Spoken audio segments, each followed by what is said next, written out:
God saved Obi-Wan. That's right, today we're talking about God saving Obi-Wan. This is a God video, so if you don't like God stuff, or if you're offended by God or anything like that, well, just watch anyway, because you might get something out of it. It's an interesting story, just a nice little story that I saw on YouTube. It's not an article, it's a video, so I'm just going to kind of go off the notes that I took from the video and let you know what exactly happened here, instead of just like showing the YouTube video and reacting to it. It's about the voice actor for Obi-Wan.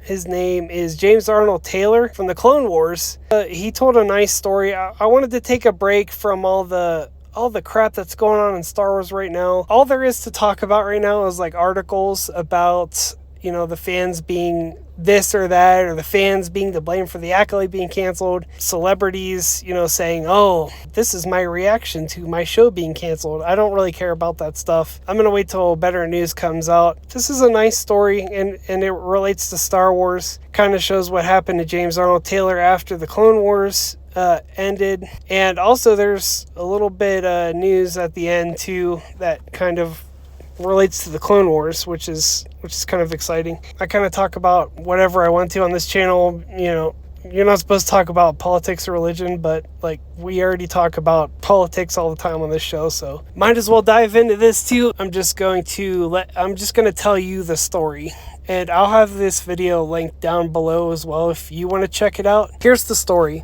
James Arnold Taylor did an interview.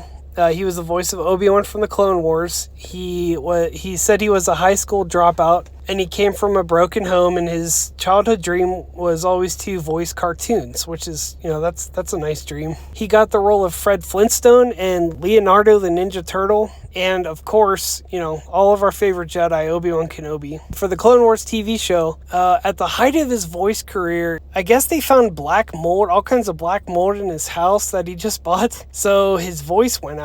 Went to the doctor. The doctor said basically, you can't talk anymore. You're done talking, which to a voice actor would be like taking the painting hand of an artist away. He went to a really dark place, and it's definitely understandable. He was involved in a lawsuit with a home. He lost his voice. He had to stop speaking, and the doctor told him he had to stop speaking on February 13th, 2005, and that's an important date. You want to remember that. Also, during this time, he was adopting a child from China, which is really nice. I give props to those people that adopt kids, because these kids need some place to live.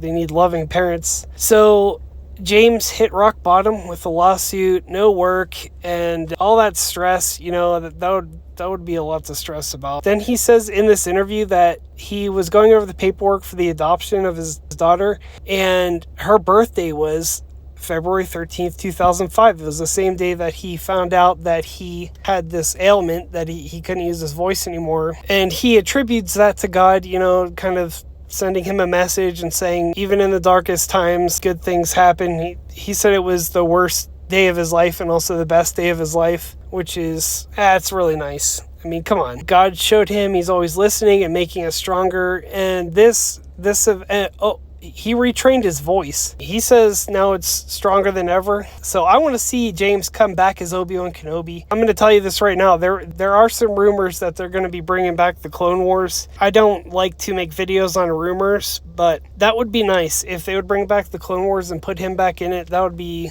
insane, dude. We need some Clone Wars action. Anyway, if it happens, which they might, because they're going back to things. They're putting all their eggs in one basket here with the Mandalorian and Grogu movie. They're banking on this movie that we're all gonna see it and support it, and it's gonna make a boatload of money. I think they're going back to things that fans like. I don't know, because why else would they make a Mandalorian Grogu movie?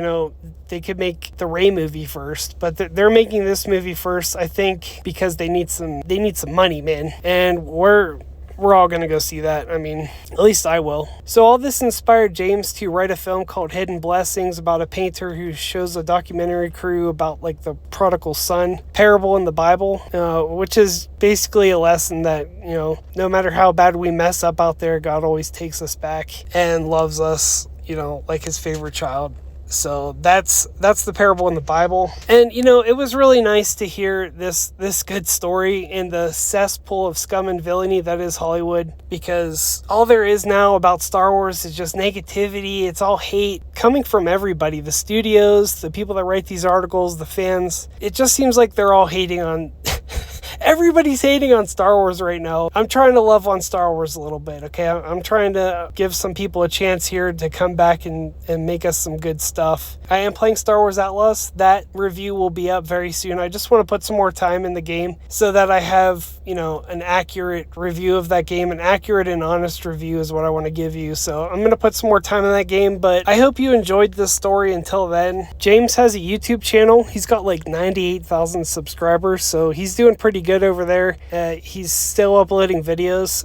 I'll link that down below. There's a commercial for his movie on this other streaming service that you can get if you want to check it out and support him. The link to that interview will also be down below, so check that out. I just wanted to share this Star Wars related piece of good news with you. Maybe brighten your day up a little bit. Who knows? This story just showed that God's always looking out for us and will get us through the rough times. If you related anyway to the story in this video, share it down below. It would be interesting to see what your experiences are going through the rough times in life, because there are some rough times out there, man. I'll tell you what, don't forget to subscribe. Give me a like on this video if you liked it. Subscribe, and I will talk to you next time.